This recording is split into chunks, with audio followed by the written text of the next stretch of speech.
Welcome to the session, International Response 1, Oceans, of the third Tokyo Global Dialogue.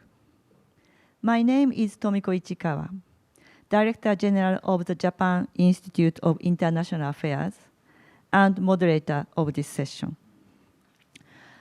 In the morning, Japan time, we had two sessions focusing on the US-China strategic competition, covering various aspects such as values, technologies, and military and security aspects. The ongoing crisis in Ukraine with Russian invasion and its impact on the US-China relations and the Indo-Pacific region was also discussed quite extensively in these sessions. From now on, we'll have 3 sessions focusing on the international implications of the US-China competition and how the individual country or the region, as well as the international community, are responding to it. This is the first session, titled Oceans, focusing on the Indo-Pacific region and security aspects. Let me introduce the panelists for this session. I will introduce them in the order of their initial remarks. First, Admiral Karambir Singh. He is chairman of the National Maritime Foundation and former chief of the Naval Staff, Indian Navy, from which he recently retired. Second, we will have Dr. Dino Patijalal. He is founder and chairman of the Foreign Policy Community of Indonesia, and he is former ambassador of Indonesia to the US. And then we will have Dr. Pham Lan Zoon. She is the acting president of the Diplomatic Academy of Vietnam. We have then Ambassador Chun Pak. He is former chairman of the Sejong Institute, and he is former senior secretary to the president for political affairs of the Republic of Korea. And we'll have Dr. Rai Ijong, president of the Prospect Foundation. And last but not least, we have also Dr. Tsutomu Kikuchi with me here today. He is professor of Aoyama Gakuin University, and he's also senior adjunct fellow at JAIA. Welcome to all the panelists. So in this session, the panelists are requested to address the following questions. The implication of the US-China strategic competition, particularly in the military or security areas and in the Indo-Pacific region. And the second is what other agenda or development will have significant impact for the security in this region this year. And third, the response by the panelists' country or region or the international community to these challenges. Naturally, I also expect that the panelists will also discuss the ongoing Russian invasion of Ukraine and its implications, ramifications to the security in the Indo-Pacific or to their own country or region. As we have such prominent speakers, I will request them to make their initial remarks without further ado. The order of the initial remarks is intended to cover the Indo-Pacific region from a wide perspective. So I will start with our panelists from India, then gradually come closer to Japan. Each panelist is requested to limit their initial remarks to 5 minutes so that we have enough time afterwards for further discussions and also a Q&A session with questions from the audience. So I would like to first request Admiral Karambir Singh to make his initial remarks. Admiral Singh, please. Konnichiwa. I'm deeply honored to be a part of this distinguished panel. To begin with, I'd like to compliment the JIIA for an extremely well-compiled and comprehensive strategic annual report 2021. I perused this report with a lot of interest, and I concur with its findings in totality. I think only one input that I have to give for consideration is the one sentence on Quad, wherein the report mentioned that Quad must avoid excessive structuring and an overly diverse scope of action, but focus in the areas of security cooperation. Here, I'd like to put forth two inputs. To my mind, Quad must be allowed to grow unfettered and organically. Today's challenges of COVID vaccines, countering terrorism, cybersecurity, climate change, in addition to maritime security that are on Quad's plate, are as real and present as maritime security. Second, today's competition is about leveraging comprehensive national powers, or CNPs. And here I'd like to quote a scholar from the Chinese Academy of Military Sciences, and I quote, "Victory without war does not mean that there's no war at all. The wars one must fight are political wars, economic wars, science and technology wars, diplomatic wars, etc. To sum up in a word, it's the war of comprehensive national power," unquote. So we may not seemingly be at war in the Indo-Pacific, but certainly we are in a very busy competitive peace. And the Quad, therefore, must be at a liberty to bring together varied components and leverages of our collective comprehensive national powers relevant to the situation and the larger goal, rather than being limited to its scope. So coming to today's deliberation, I think today's great power rivalry between China and the US is being played out, as you know, in the Indo-Pacific. Also, while there are several elements of global power competition, China and the US will continue to jostle for supremacy in and through the maritime domain, because seas, as we all know, are the economic highways. There, therefore, is and will continue to be a churn in the Indo-Pacific oceans. And we call a churn in the oceans Samudra Manthan in Indian mythology. And this proverbial churn in our mythology produces the Amrit, or the elixir of life. So the hope is that this churn in the Indo-Pacific will also produce positive results. But this will not happen on its own. We have to do something, we have to make choices. And to my mind, these choices should be ones that are well considered, correct, based on enduring principles, and those that are in our nations, regions, and global best interest. The first and obvious choice we must exercise is to promote, and if required, enforce a free, open, and inclusive Indo-Pacific. And here, rule-based order is a key enabler. On the seas, upholding the UNCLOS, a convention which was a result of painstaking efforts by the global community, and a broad consensus, I think, is essential. So we must collectively call out any flagrant violation or transgression with respect to the UNCLOS. Today, we see some nations trying to push through different interpretations of international law. There is a propaganda against rule of law and global order, as we see in the South China Sea. And I think there's a fear that the global commons that has assured us our prosperity thus far can change to contested seas, threatening free flow of commerce and trade. Some nations, as we have witnessed, are also looking to exploit rather than respect the openness of the seas. I also feel that nations should not approach the seas with a continental mindset. Second, to my mind, is that we need to be collectively strong and resilient. The world respects strength, and there is strength in unity. A cohesive sub-region or region with less divides aids progress and makes it much more difficult for inimical forces to exploit. India's External Affairs Minister, Dr. Jaishankar, says, and I quote, "India will grow with others, not separately."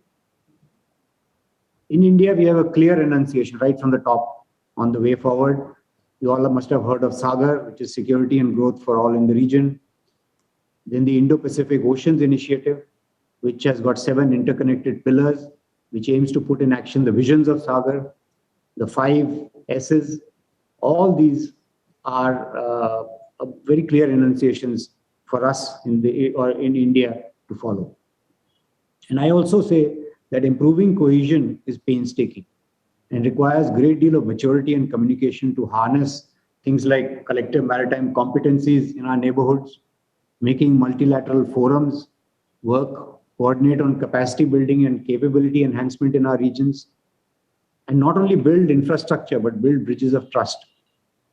We also need to view and tailor our cooperation and assistance around us as seen through the recipient's lens. So my recommendation to improve regional cohesion is not through an alliance or a grand alliance, which could sometimes resemble a lot of small ducks following a big one, but through a spider's web of interactions and issue-based convergences that entangles any inimical path. Within our respective countries too, we need to bring in more cohesion to win in this busy competitive piece. Autocratic nations have the advantage of applying something called sharp power, by which I imply all elements within their country focused on achieving results. A democracy, on the other hand, has several pulls and pressures within that sometimes inhibits it from acting appropriately and sometimes in unison. So to compete and counter this sharp power, we need to work hard within our democracies to get civilian military cohesion, as also break silos in the maritime domain. The recent appointment of the National Maritime Security Coordinator in India is one such initiative to break silos in the maritime domain. And lastly, building political managerial capability in our democracies, by which I mean institutional capacity to understand strategic developments and act accordingly, is also essential for an unbiased and correct decision making. Thank you so much. Arigato. Thank you very much, Admiral Singh. You raised many important points. Of course, we take note of your comments about what the future of Quad should look like. And we also particularly appreciate your views on how to promote free, open, and inclusive Indo-Pacific, and importance of rules-based order, and also your suggestion of kind of flexible cooperative frameworks to promote these ideas. So now I'd like to ask Dr. Dino Patijalal to make his initial remarks. Dr. Jalal, floor is yours. Thank you very much, and I'm very honored to be invited to this JIIA conference, and I also value the strategic report that has been issued by your institute. I will just make, I've been told just to limit my comment to just a few minutes, so I'll just make a quick points and I look forward to our discussion afterwards. First, on the Russia-Ukraine conflict, the war in Ukraine. You know, I think this reveals that a geostrategic crystallization of Russia versus the West. Yeah, and also we're seeing this in some degree China versus the West. Yeah. And you know, this is something that we see as with a great deal of concern. Yeah, obviously we're not going back to the Cold War blocs in the past, right? But the strategic rivalries and political resentments between Russia and the West is very clear, and what we see, for example, in the communique between Russia and China in their efforts to establish a common position on this and to also address so-called New World Order. Right? I think this reveals much about the strategic landscape that we are facing. For a country like Indonesia, we have strategically moved on. That we used to have some inclination about the West, because the West was seen as pressuring Indonesia on many fronts. But now we are completely comfortable with the West. We are comfortable also with China, and before the Ukraine war with Russia. So our strategic positioning have changed a lot, and the fact that we're seeing the hardening of positions, between China, Russia, China, and the West, portends a new strategic environment for us that we should navigate. Yeah. So that's one thing. And the other thing is the Ukraine war is seen with seen as a worrying sign for Indonesia, because the element of ethnic separatism in Ukraine, which was recognized by Russia. And for us in Indonesia, this is very worrying, because there are many countries in the Indo-Pacific, including in Indonesia, which faces ethnic separatism. We don't support the dismemberment of any country in the world, and our foreign policy is very sensitive to that. So what happens with Russia supporting the breakaway regions in Ukraine, in Donbass and Luhansk, and immediately recognizing them as independent republics. This is a very bad sign and a very bad precedent for international relations, right? So I'm glad that at the UN GA resolution, which Indonesia co-sponsored and voted in favor of, the position of the international community was made very clear on this. Another point I want to mention is that this U.S.-China rivalry and other rivalries that is taking place in our region means that for Indonesia, and I think many other countries in the region, the game is more about how to play the balance. Yeah. Before, balance was not such a big factor in our foreign policy. But now the rivalry and the tussle between U.S., China, between China, Japan, Japan, Russia, and others, means that we need to be more versatile to play a more balancing game in this geopolitical landscape. And for us, it's also a good place because we have strategic partnerships. Unlike in the past, we have strategic partnerships with all sides. We have strategic partnership with the United States. We have strategic partnership with China, with Japan also, and even with Russia, right? So for us, there's a greater sense of being more versatile in pursuing our foreign policy, right? I agree with Admiral Singh that what has happened as a consequence of the U.S.-China rivalry is that we're seeing rising mistrust, at the same time declining trust, and I think this complicates the task of promoting cooperation. For Indonesia, when we look at Indo-Pacific, when we look at ASEAN and regional architecture, a central concept is cooperation, right? How rivalries can be managed and minimized, and cooperation can be enhanced. But what we're seeing now is that the space for cooperation is declining, and it's much more difficult to do so because, on COVID, for example, on addressing COVID, China wants to help out, U.S. wants to help out, but China and the U.S. is not cooperating to help out countries among themselves, to address the COVID-19 pandemic. Right? We are a bit concerned at this prospect that cooperation has become a lot more difficult to achieve, and meanwhile, for ASEAN, ASEAN centrality remains or is being challenged.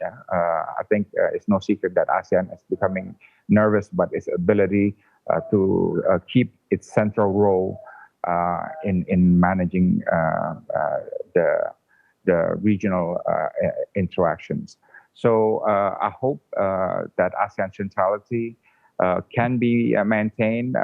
We do hope that regional coherence, ASEAN coherence and cooperation can be sustained because that's going to be a very important element of the Indo-Pacific cooperation. Maybe I'll stop there and we'll take more questions during the discussion. So thank you. Thank you very much, Dr. Jalal, for your insight and very thoughtful comments about both on the ongoing war in Ukraine and also for the US-China rivalry, particularly your characterization of this new development in Ukraine as geostrategic crystallization of Russia versus West, and also how Indonesia has been strategically positioning itself in terms of the changing international environment, both with regard to Ukraine situation and also to face the US-China rivalry, and how the kind of this balancing act is kind of becoming difficult, and ASEAN centrality and regional cooperation are facing these challenges. Thank you very much for your insight. So now I'd like to invite Dr. Pham Lan Zoon to take the floor. I understand, I think, and welcome you. It's a kind of a bit of coming home to you, and welcome. So Dr. Zoon, please, floor is yours. Thank you very much. First of all, let me, on behalf of the Diplomatic Academy of Vietnam, express our great honor to be invited to speak at this very important event of JIIA, the third Tokyo Global Dialogue. Now, talking about US-China competition, the first word that we should use is tremendous impact. That is, before the outbreak of the Russian-Ukraine crisis, no one can deny the impacts of the US-China on many aspects of global and regional perspective. Until 2021, the US-China competition continued expanding to various areas such as security, economy, trade, technology, foreign affairs, to both greater extent and at a deeper level. And we know that the China rise has become one of the key factors that change the geopolitical landscape, both from global and regional perspective. And in this context, ASEAN, as the previous speaker have already mentioned, faces the challenges of dealing with its regional security issues. And this is despite the fact that ASEAN has stepped up with many efforts to maintain its centrality. Even though we talk about the challenges in regional security in many areas, including those in sea, cyberspace, economy, or environment, one should not only look at the negative sides of this competition. We should also notice that both the US and China have a need to increase cooperation with regional countries, creating various opportunities to promote economic development and ensure a stable and peaceful environment in the region. Having that in mind, however, we know that there are a lot of challenges rising from this competition, and the two among the most prominent implications from the US-China competition are the South China Sea and non-traditional security issues, including the Mekong water security from the perspective of ASEAN countries and Vietnam. On the South China Sea, we know that the rivalry, the US-China rivalry, led to the increase of military exercises from both sides in the past 2 years. This trend, from one hand, enhances the balance of power, preventing the possibility of one side dominating. On the other hand, this trend raises the risk of the security spiral and miscalculation, even though both sides refrain from direct confrontation. Later on, during the Q&A, I will explore the perspective of Vietnam on this issue. Second, on non-traditional security issues, such challenges have emerged as a severe threat to the Indo-Pacific long-term and short-term sustainable development. We should mention three issues. First, the COVID-19, which reminds us of the unanticipated magnitude of the impact from non-traditional security to our economic and social activities. Second, the impact of climate change, which have become more and more severe in recent years. And last, the water security, such as the one in the Mekong River, which may affect the stability of the Mekong sub-region and the Southeast Asia at large. How many minutes I have? Yes, so just me briefly mention about the positive impacts. About the negative, we will save for the Q&A.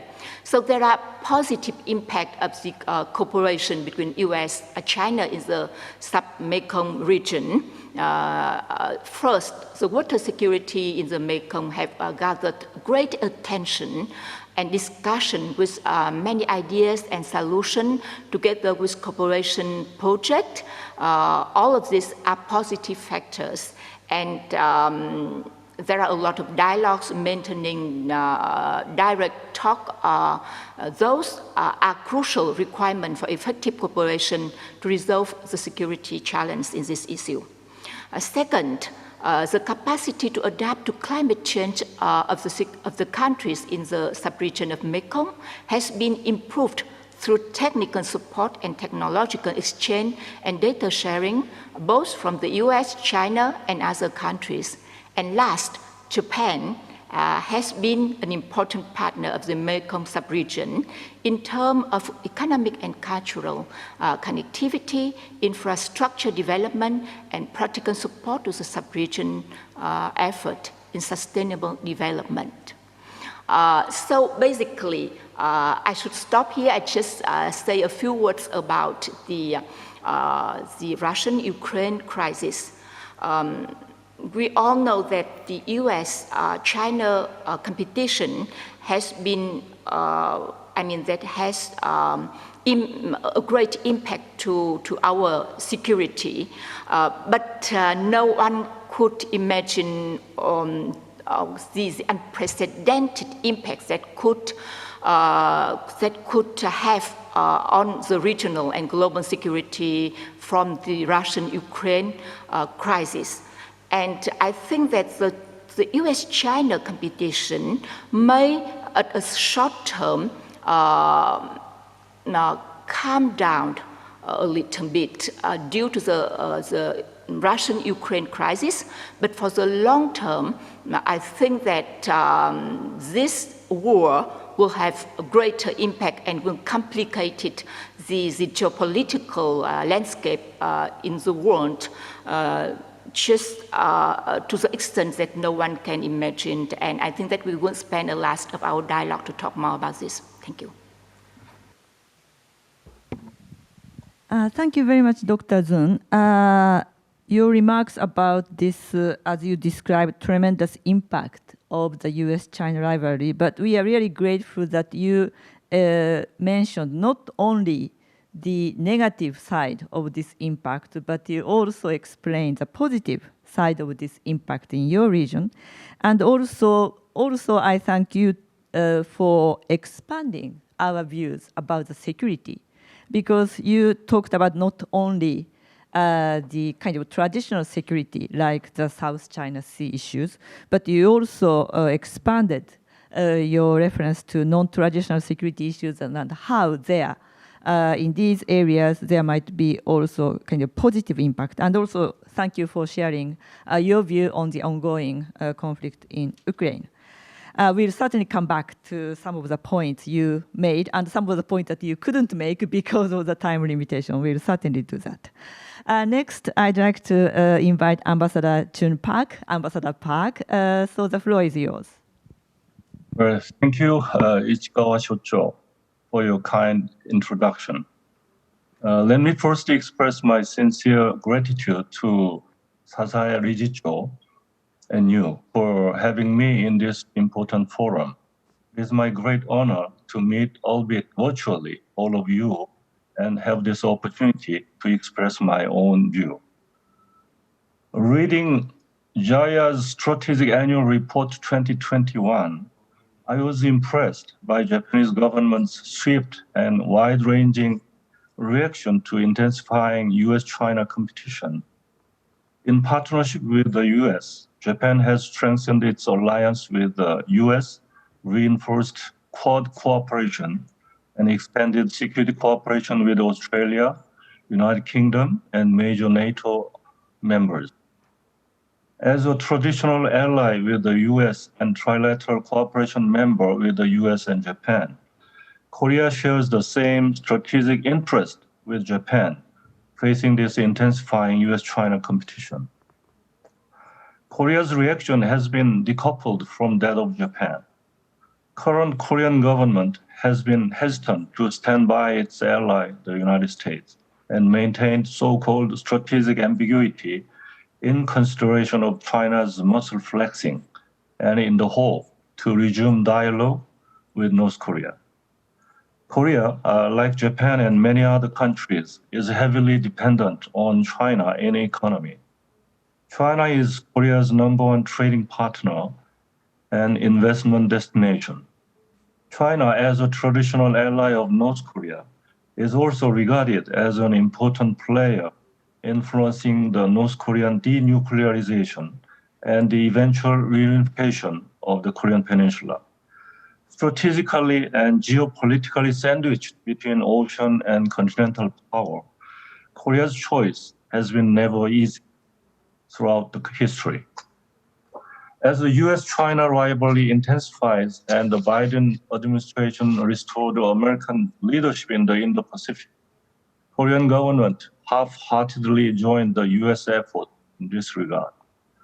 In a joint statement released after the first summit with President Biden in May last year, Korean President Moon agreed with the US President Biden to align the Korea's new Southern policy and the US vision for a free and open Indo-Pacific.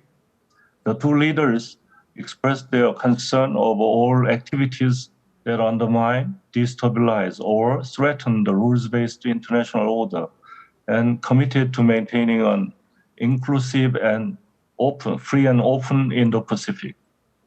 They agreed to expand the alliance cooperation beyond the Korean Peninsula and thus pledged to maintain peace and stability, lawful unimpeded commerce, and respect for international law, including freedom of navigation and overflight in the South China Sea. Korea joined the US in emphasizing the importance of preserving peace and stability in the Taiwan Strait. This is the first time that Korean government agreed to include Taiwan in a joint document with other country. China has been sensitive in these issues and put pressure and even retaliated Korea when THAAD missiles were deployed in Korea. China has already pressured the Korean government not to join the US-led missile defense and expresses strong opposition to any move to deploy intermediate-range missiles in Korea. This year, North Korean provocation will be of great concern in this region too. Disappointed with Biden administration strategic actions or Obama 2.0 policy towards North Korea has already provoked with 7 rounds of missile launches in January this year and 8th round launch last Sunday. North Korea might be encouraged by Russia's invasion of Ukraine and attempt to utilize the intensifying US-China rivalry. In coping with growingly assertive China and provocative North Korea, ROK-Japan cooperation is essential. Unfortunately, unresolved history issues have derailed the bilateral relations through domestic politicization in each country. As Biden administration was inaugurated last year, high-level trilateral policy consultation among the United States, Korea, and Japan resumed under US leadership. During the summit last year, the two leaders underscored the fundamental importance of the trilateral cooperation for addressing DPRK, protecting shared security and prosperity, upholding common values, and bolstering the rules-based order. It is hoped that the cooperation will be strengthened through the improvement of ROK-Korea, ROK-Japan bilateral relations. When a new Korean government is inaugurated in May after a presidential election next week, it is expected that the new government will overhaul foreign and security policy. In spite of the differences in the details of foreign and security policy of major candidates, it is predicted that alliance with the US will be strengthened as agreed upon during the summit last year. The new government will try to join Quad and Indo-Pacific economic framework. And lastly, I have listened to all the discussions of yesterday's roundtable and this morning's two sessions.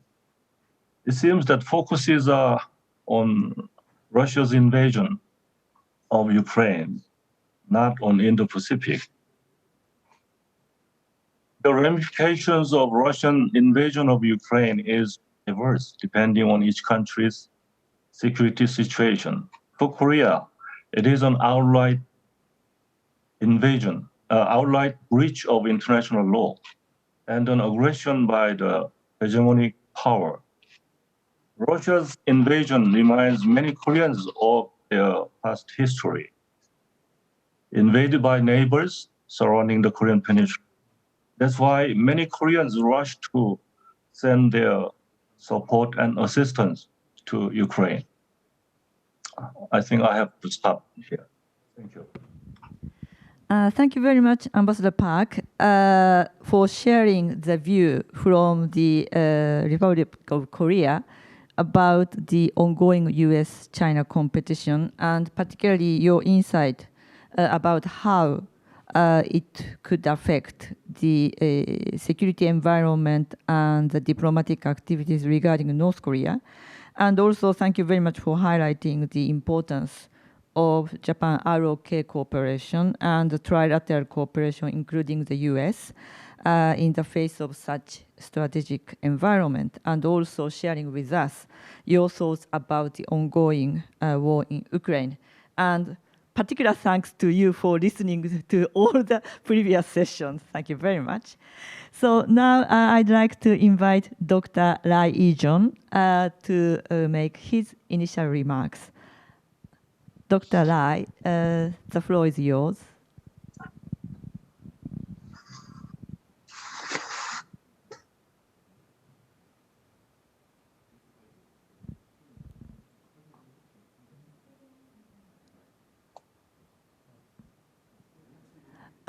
Dr. Lai Ijun,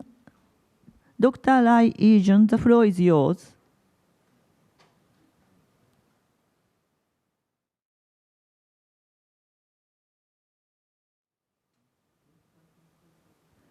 Dr. Lai, could you, sorry, maybe there might have been some audio difficulties. Sorry for that. Dr. Lai, the floor is yours. Oh, thank you. Thank you for having me here for this very important Tokyo Global Dialogue. And the issue regarding how the U.S.-China competitions, the implication to the security and military in the Indo-Pacific. I think there are several implications that we need to be aware of. And the first of all is that the U.S.-China competition in the Indo-Pacific area it will intensify along the rim, the continental rim adjacent to China. So the maritime areas such as the EC, Taiwan Strait, and the South China Sea, the intensification of those competition and the tension arises associated with it is a natural result of those dynamics. But we have to be aware of is that it is not the so-called competition per se that result to the rise of the tension. Basically, the whole development is that China initiate the aggression or the adventurism in those areas, and then United States start to respond, trying to rebalance. So this is what the dynamics we are seeing today. And then as the competition will intensify, I think the tension in those areas will intensify as well. And that also brings into the new look into the what is actually the cause about the Taiwan Strait tension. In the past, people talk about the to maintain the peace and stability and to reduce the tension across the Taiwan Strait. People tended to look at it through the bilateral relation between Taiwan and China as if this is the China wanted to prevent Taiwan from declaring independence or what Taiwan political actions might cause Chinese nerve, and then China sometimes overreact and cause the so that consequences cause the Taiwan Strait tensions. But I think the issue about the U.S.-China competition, especially coming from Chinese initiative, that actually brings into the how China is looking at the Taiwan Strait strategically, rather than as a simple independence versus unification issue. I think these aspects is another important way when we look at the cost and the future consequences about the Taiwan Strait tensions under this context of the U.S.-China competition. Then I'll also talk about some of the issue that probably a little bit outside the so-called U.S.-China competitions, but that also has the another implication for the security in these regions. I will say that although it is not directly related with the U.S.-China competition, but the regional economic as well as the kind of the rewrite or the negotiation about the norm and the regulation about the digital future, that has the very strong implication about the regional economic integration project. In the last several years, what we do witness is the issue about the supply chain security. And then when the COVID-19 hit, people started to notice that the supply chain safety, those two issues that started to combine together become one of the economic norm as today when we talk about the economic development. The supply chain security, in which the U.S. Part of it sort of draw from the U.S.-China competitions, basically talks about how the trusted supply chain that needs to be established for the future. But the supply chain safety, that actually talks about how the diversification and sometimes even abundance of the supply, so that we were not going to rely on one single supply sources when that sources goes down, just such as due to the COVID-19, then the whole supply chain will go to a halt. So those two different considerations, one of them on the security and the trust issue, another is actually on the safety and associated with it, trying to have the diversification of the supply. That actually started to become the new discussions norm when we talk about economic development in this region. And the differences between the discussion now and the economic integration project that we had prior to like a year 2017 was that all the economic agreement, such as RCEP or even the CPTPP, that right now is exercising, the supply chain security or supply chain safety That wasn't part of the discussion. It wasn't part of the considerations. So that when the importance of the supply chain security and safety becomes one of the very dominant consideration, that when people talks about how the technology and the economy that needs to combine together for a new future, then directly you cut into how the current economic integration or the globalization project in this region that need to be adjusted or even need to be remedied in order to meet these needs. And finally, I'll just talk about the development as people right now that focusing on that is the implications coming from the Russia's attack or Russia's invasion toward Ukraine. I think the Russia's invasion toward Ukraine, especially right now, the escalation ladder coming up, that start to bring people's attention to the kind of the nature of the regime. That is the regime, not only authoritarian, but also its decision is focused very much on just one single person. If then that brings up the kind of all the uncertainty and the danger, because we do not have an effective check and balance or other ways of the influence for the decision itself. And then the decision, when you focus on one single person, that's also will tend to make it that a failure will be associated with that single person, so that the responsibility, since it will be just on one single person, then the response and the policy option coming from those dynamics could be lead to a very dangerous and highly provocative behavior later on. And as we witness in today's the conflicts when Russia invaded Ukraine. And in Taiwan, in the Indo-Pacific context, the similar things people will have to be noticed is on the kind of similar decision-making circles within China.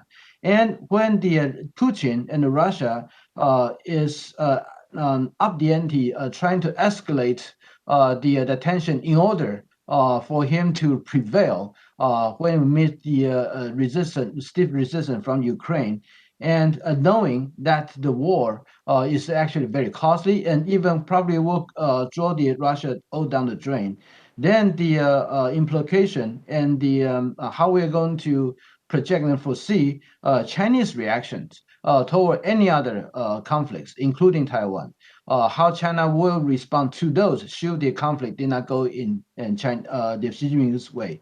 The lesson that we are learning today will have a strong implications for what we're going to foresee and prepare should the conflict associated with China with its Pacific neighbors in the future.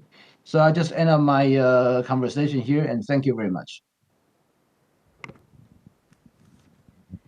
Thank you very much, Dr. Lai, for your very thoughtful remarks about the current strategic situation in the Indo-Pacific, and particularly your emphasis on this economic security aspect, including the supply chain security and the issue of the norms, and also your reference to these economic integration projects in this region, and also your view about this current Russia's invasion in Ukraine, and how you see the regime, and particularly how you take this nature of the regime affecting their decision.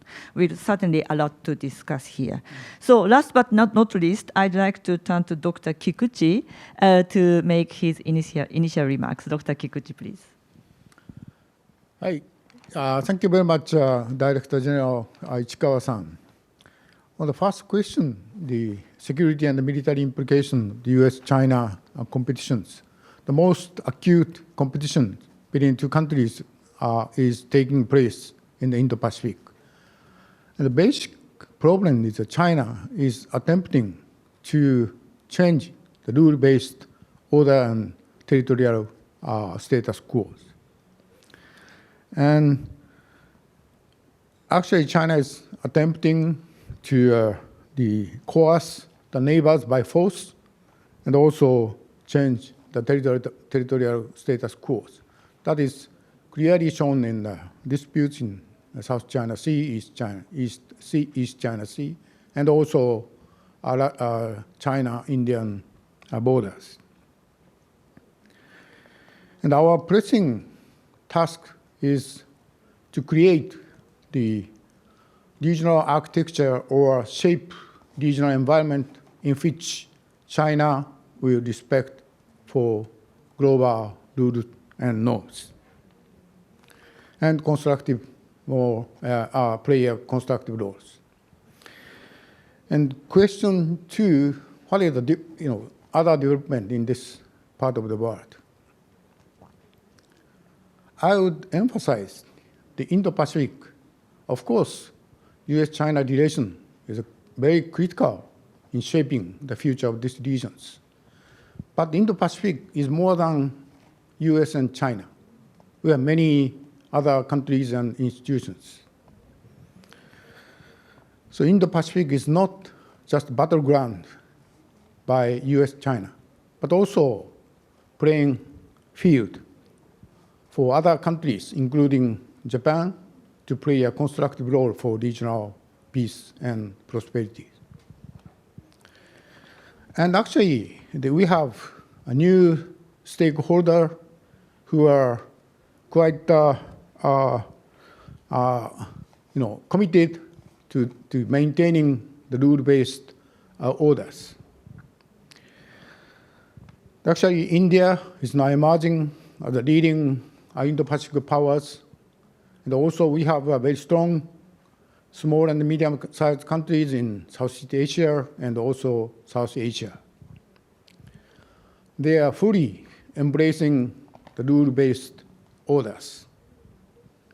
But at the same time, those countries are quite concerned about the future regional order of the Indo-Pacific will defined only by US-China bilateral dynamics.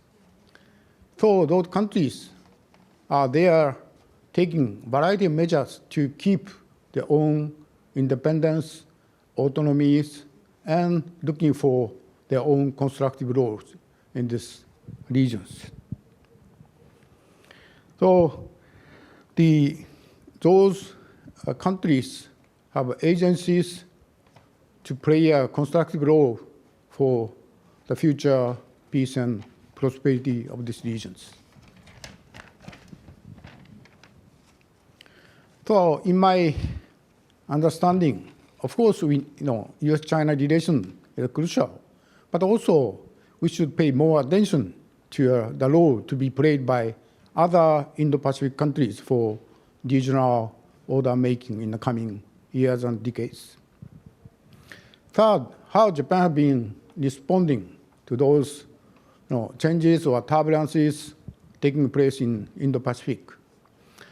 Already, everyone knows Japan has been pursuing so-called free and open Indo-Pacific policies.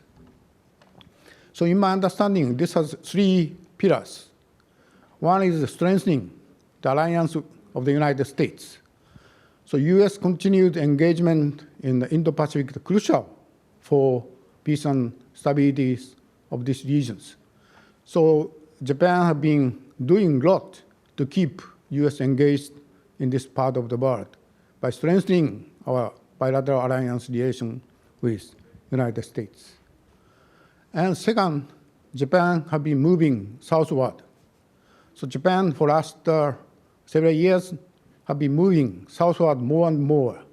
We have been establishing a new bilateral relations, and also we are looking for a new opportunity for developing trilateral or minilateral relations with the countries in the south. So we have been developing a bilateral relation with India or some other Indo-Pacific countries. And also we have been developing trilateral relations such as Japan, Vietnam, India, Japan, Australia, India, and so forth. Also, we have been developing the quadrilateral new security fora containing US, Japan, Australia, and India. So now, other Indo-Pacific countries also responding taking by taking quite similar initiative, strengthening bilateral and multilateral relation with other regional countries and beyond the region, including European countries. So I think we are now seeing the emergence of quite networked the structure of new alignment among Indo-Pacific countries. I think this could further contribute to regional peace and stability. And finally, third pillar of the U.S.-Japan's free and open Indo-Pacific is to keep constructive relation with China. China is not enemy or adversary. China is quite important partner for Japan, not only Japan, but also whole Indo-Pacific countries. So we are expanding area of cooperation with China, but managing the tensions. The basic position, attitude towards China is stand up against China if China take a deviant behavior against international rules.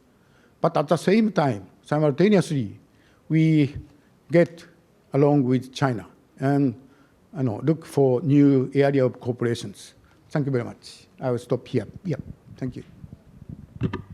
Thank you very much, Dr. Kikuchi, for very thoroughly addressing the three questions. And particularly, I think it is important that you mentioned these regional architectures and the players in the region. Not only, I think you have been consistently emphasizing that Indo-Pacific is not all about US-China alone, because there are so many countries in the region, and also these many network of new arrangements, alignments. You mentioned the so-called minilateral frameworks too. So we've got so much to think about and discuss, but the time is limited. So I'd like to, rather than to addressing specific questions to each of the panelists, I'd like to just mention maybe three very broad questions of kind of food for thought for further discussions, and I'd like to invite any of you who might like to join in. First is, I think many of you mentioned this importance of the rules-based order. And we have been, of course, promoting this rules-based order in the Indo-Pacific. Like Japan is promoting its FOIP idea, free and open Indo-Pacific. ASEAN in itself also expressed its own ASEAN AOIP, ASEAN's view about the inclusive Indo-Pacific region. And many other countries are expressing their own policies. Also, the Quad is also based on this firm belief of the democracies and rules-based order. So we have been discussing these issues in the context of US-China rivalry in the Indo-Pacific. And already some of you mentioned, but how the ongoing or the new development regarding this Russia's aggression against Ukraine might affect the debate in this region about the rules-based order, and also the discussion about the so-called, well, how to see the US-China rivalry. Is it the rivalry between the different political systems like democracy versus authoritarianism, or is it more affected by their power balances? We have been hearing a lot of different views on this. But how the recent development might affect the views on the US-China rivalry and the importance of rule-based order, particularly in this region? This is my first question. And the second question is that some of you already mentioned the importance of so-called non-traditional security issues. I might hesitate how to categorize economic security, but some of them mentioned the importance of the economic security, non-traditional security, and also kind of the possibility for more cooperation in these areas. But also there might be another aspect to non-traditional security in the sense that, as I think the Dr. Lai said, China's kind of economic power might also kind of have its influence in the norm and rules making and the standards making in these new areas. So maybe if any of you might want to say something more about the so-called non-traditional security in this region.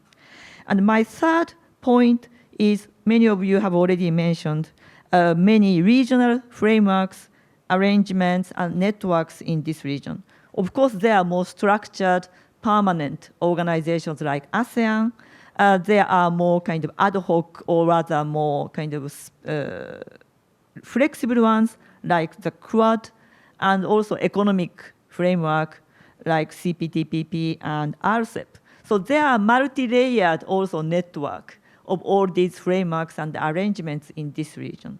So how do you see the roles of these arrangements and networks in the context of the US-China competition in this region? How do you see, for example, the opportunities for turning some of the negative impact into positive impact, or maybe you see more challenges coming into these areas? So I would like to ask if any of you might like to jump in to comment any of the 3 points that I make, or any other points that you may wish to make. So I can see all of you on my screen, on our screen. So please just raise your hand, and I'll ask them to speak in each in turn. Any of you who might wish to jump in?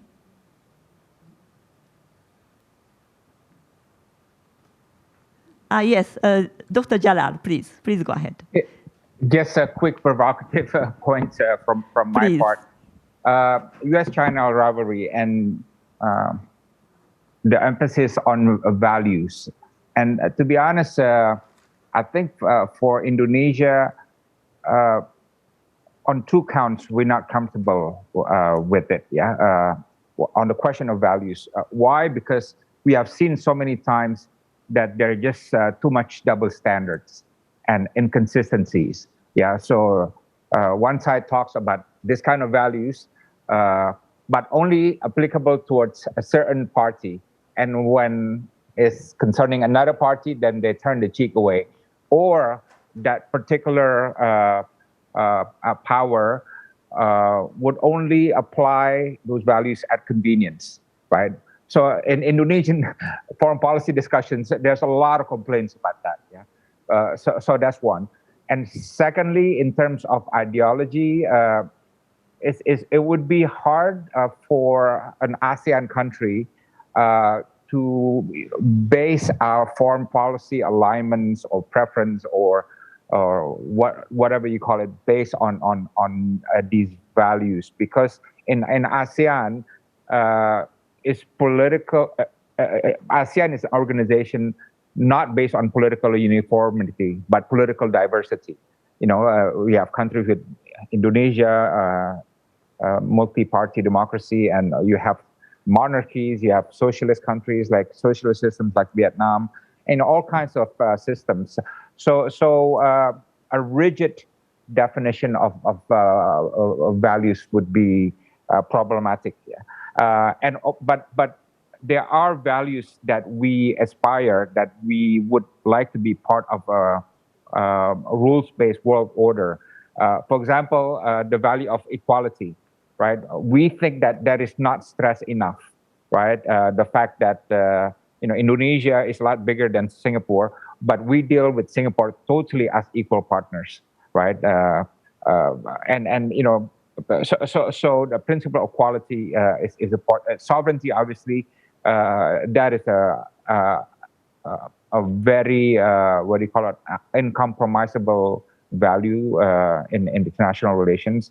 But I think when we talk about world order or regional architecture, cooperation is becoming more and more a value that we strive for. I know it's not so obvious, but when we think about Indo-Pacific, when we think about ASEAN and other designs, we always stress on the value of cooperation, even though it's not an obvious value in other places. And certainly we don't see much of that in U.S.-China relations. Stop there. Thank you. Thank you very much, Dr. Jalal. Particularly, I think you made certain distinction about kind of ideology or competition between ideologies, but your support for the rules-based order in this region. I think that distinction might be also interesting for other panelists to discuss. I think I already saw 2 or 3 hands raised. So sorry, could you, yes. So Admiral Sin, and I think Professor Kikuchi, you also. So first Admiral Sin, and then Professor Kikuchi, please. Admiral Sin, the floor is yours. Thank you so much for giving me this opportunity. I generally agree with all the speakers, especially Kikuchi-san's view of getting more cooperative frameworks, and I think that was one of your questions. I feel that the principles that we must focus on, there will be dissonance on certain issues, there would be agreements on certain issues, but I think we should focus on issue-based convergences, which emphasize shared regional prosperity. I think no country can say that we're not interested in regional prosperity. Something which strengthens international law, something that empowers regional mechanisms, fosters dialogue and convergence, and as Dr. Jalal said, on equitable terms.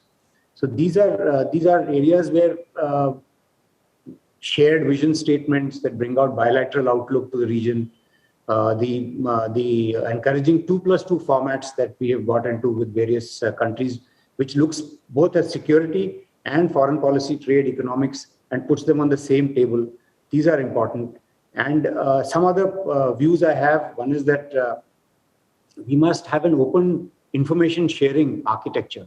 We can start small, but that will allow smaller nations to plug in without the burden of commensurate economic and military contribution. And a roundtable approach to security. But we've heard this term called net security provider. I would like to differ, and all of us must look at ourselves as preferred security partners. And there are certain opportunities which, with Japan, we have with Indo-Japan, like the AAGC, where you coordinate on capacity building, capability development of like-minded nations, work together on blue economy.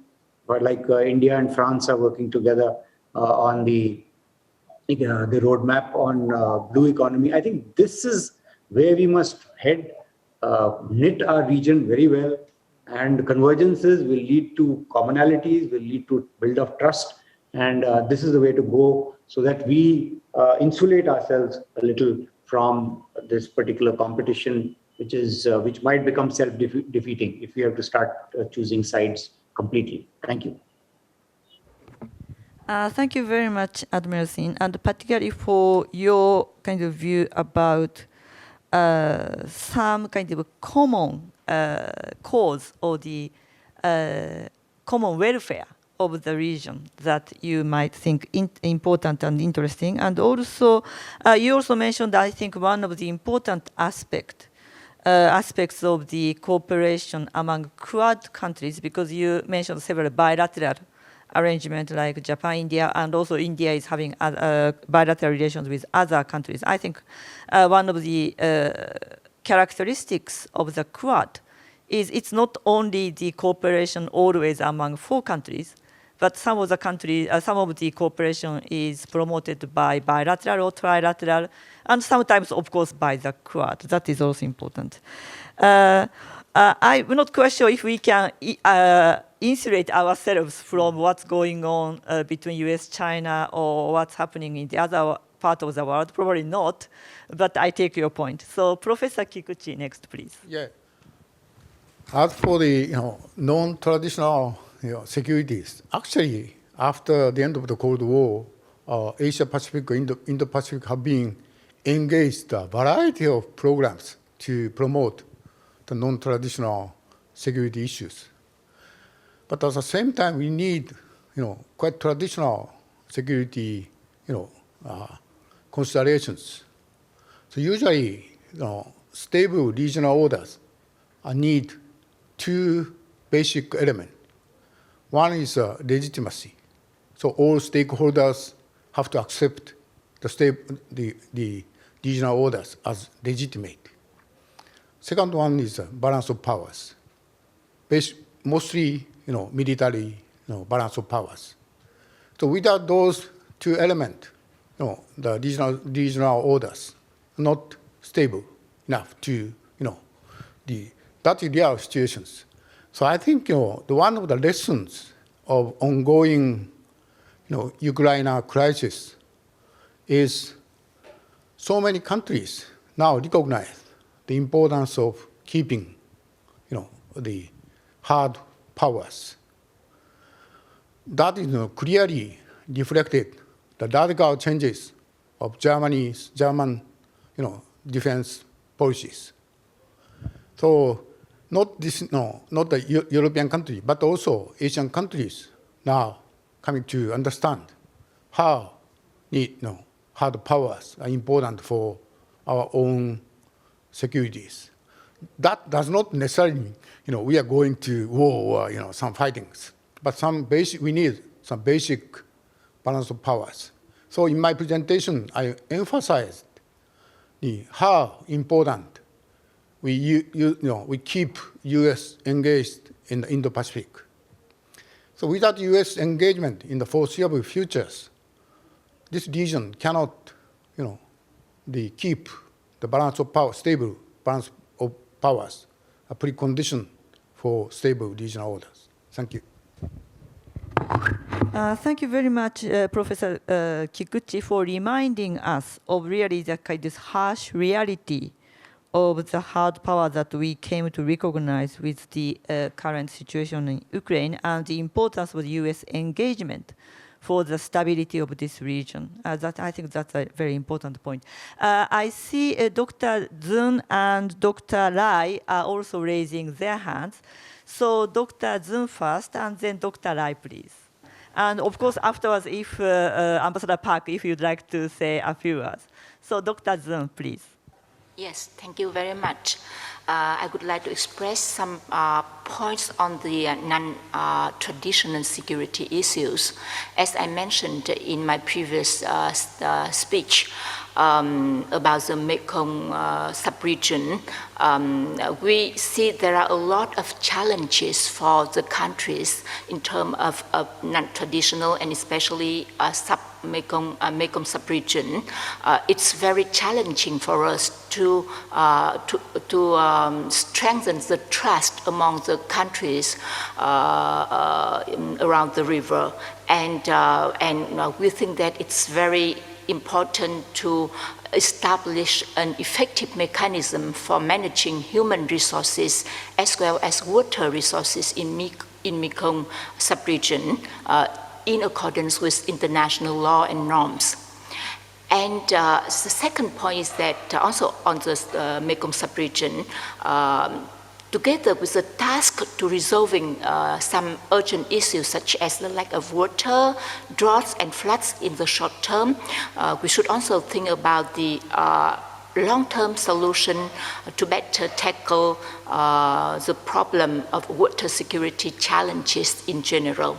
And lastly, it is, that's the problem of the Mekong sub-region is the same in the river basins worldwide. And this is both pose challenges to ASEAN countries, but at the same time opportunities. It's challenges for us to get the trust, the consent between the countries, but once ASEAN can go on and achieve some outcome in this area, we will show the centrality and the ability of the association to deal with such important issue to the regional security. Now, a little bit about the maritime issue, which is also non-traditional security. Just 2 days from now, the AMTI project of the CSIS just published a report about the maritime scientific research of China illegally conducted in the South China Sea. So the maritime scientific research can also pose threat to our non-security issues. And of course, the problem of degradation and marine environment is also very prominent in terms of non-traditional security. And I think that all of those issues require the cooperation between countries in the region. A little bit about the rule-based order and the Russian-Ukraine crisis.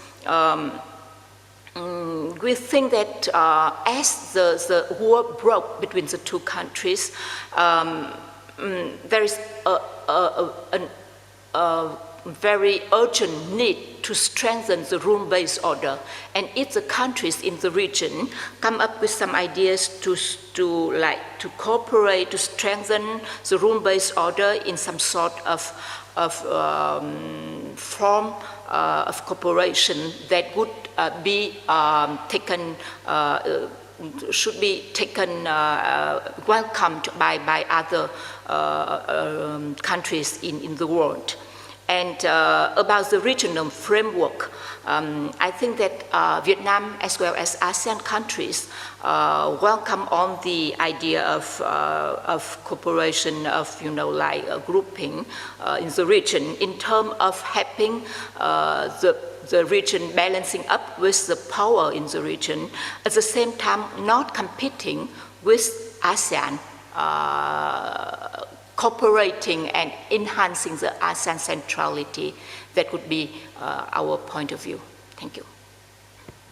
Thank you very much, Dr. Zun, for further elaborating on the various aspects of the non-traditional security issues and also the urgent need to strengthen the rules-based order and your explanation of the importance of the ASEAN centrality. So now I'd like to ask Dr. Lai to make his remarks. Dr. Lai, please. Thank you. I think I'll just make 2 points. First, regarding the region is more than just U.S. and China. I think that definitely is true.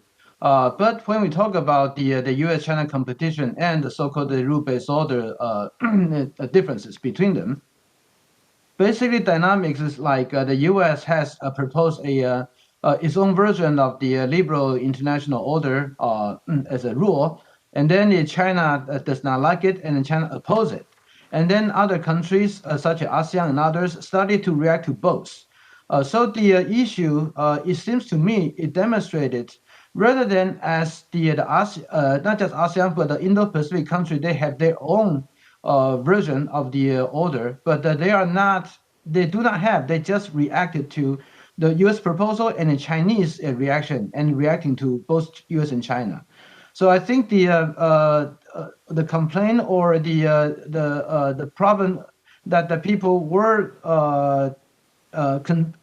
concerned about, that we should look beyond the U.S.-China. Sometimes it is actually the reflection of the fragmentation about the regional identity of its own. And this is the point I like to make. And second point, especially from Taiwan, when look at the Ukraine issues, and also the value, as some of the earlier commentators they talk about in this region, what we discover, especially during the Ukraine crisis, some country in Europe, when they responded to that, you could find some country even before that, previously, they have all kinds of the so-called democracy issues dispute with Brussels, such as countries such as Poland is one prime example. But this time, the thing that pulled everyone together and work on and trying to get the value back, especially the value that we should not let a democracy to be conquered by authoritarian, and no country should use the force to enforce another country into a submission for the dispute. Those seems to be the fundamental value right now that is unite all the European in this crisis. And then that brings us to the issue about first in Asia and also Taiwan's standing here.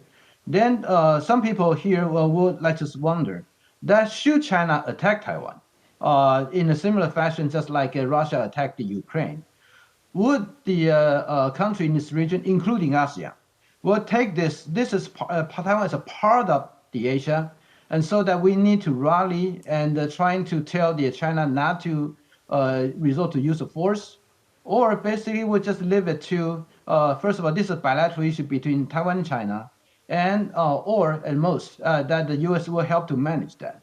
If that is the case, then from Taiwan's side, I will say that we are still far away from the so-called true regional integration and inclusiveness as a value for the country in this region that we perceive. Thank you. Thank you very much, Dr. Lai. I think your remarks about certain core values, I think, is a very important thing. Maybe, there are kind of different views in this region about what means about ideology and so on. But I think when it comes to the very principled way of the rule-based order and certain core values, I think your argument is very, very strong. Thank you very much. Ambassador Park, you have been quite modest and not raised your hands, but please go ahead. Well, thank you very much, Director General Ichikawa. Well, as I have mentioned in my remarks, Korea's unique geopolitical situation has made Korea's choice very difficult historically. I just heard from all the panelists remarks regarding reiterating the rules-based order in the Indo-Pacific. But before China has become assertive under Xi Jinping, United States, China, and most Asian countries have joined the multilateral initiatives like the APEC or ASEAN Plus 3 or EAS. But as the US-China rivalry intensifies, United States proposed the Quad, which excluded China, also is proposing the Indo-Pacific Economic Framework this year, which will also exclude China. So there, Korean government's position has been very difficult, influenced by its geopolitical situation. So I think if we are not going to go to war against China, I think we need to find out the ways to include China. I talked about the importance of trilateral cooperation among US, Japan, and Korea. It is also stressed that the trilateral cooperation among Japan, China, and Korea is also very important. So when I met several American specialists, they also encouraged us to do more to develop the Japan, China, Korea trilateral cooperation to lead the regional cooperation and the regional peace.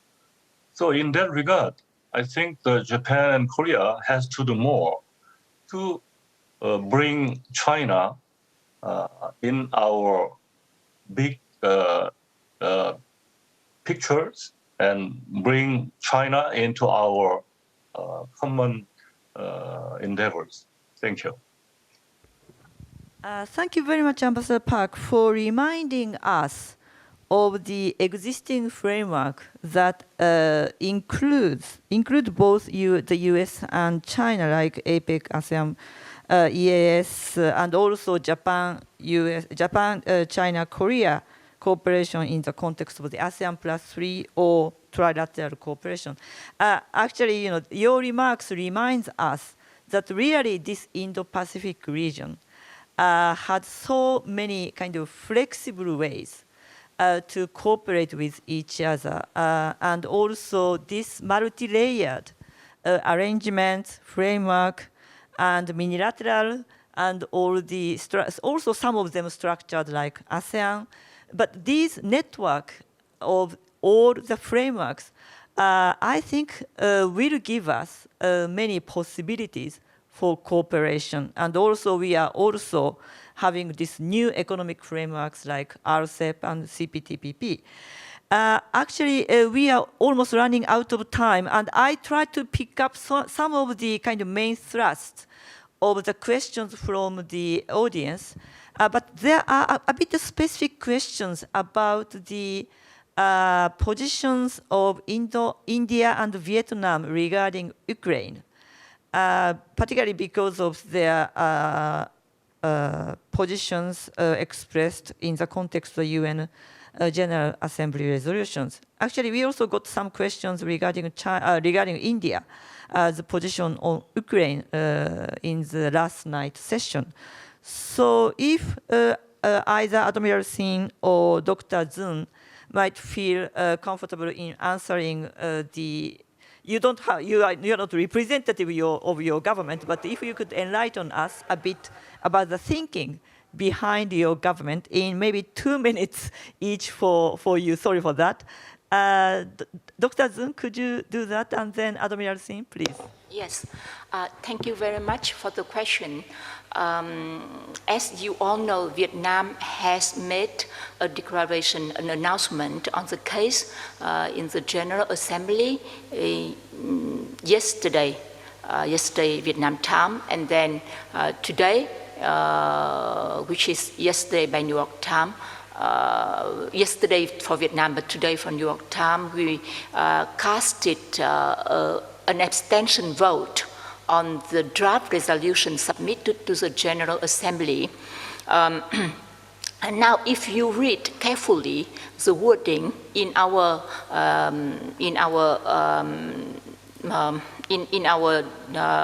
announcement statement at the General Assembly, you will see that Vietnam Vietnam called for the cease of the fire, refrain from the threat or the use of force, and obeying the fundamental principle of international law and of the UN Charter. The reason Vietnam called for that is because Vietnam ourselves went through the war, and we understand very well the sorrow and the consequences of war, which is deathful for any nation. And the most important, the urgent need at this moment is to stop the escalation of the war affair. And that is why we think that both sides should refrain from escalating, and even outsiders should maintain the same position, so that to save the life for the people in Ukraine, that is the utmost important purpose, what we understand from our own experience. Now, to explain why Vietnam casted the abstention vote, I think my personal explanation, because of the wording in the draft resolution submitted for the voting at the General Assembly, as all the one who have background in international law, we know that Russia has violated international law in this case. But this is not the first case. This, unfortunately, has been repeated, that has been carried out by other big powers in the world. And that's why, secondly, that is the first point. The second point is, if we call for the rule of law and for the maintenance of international peace and security, first, that is for Russia. And second, systematically, that should be for all big power who has also violated international law.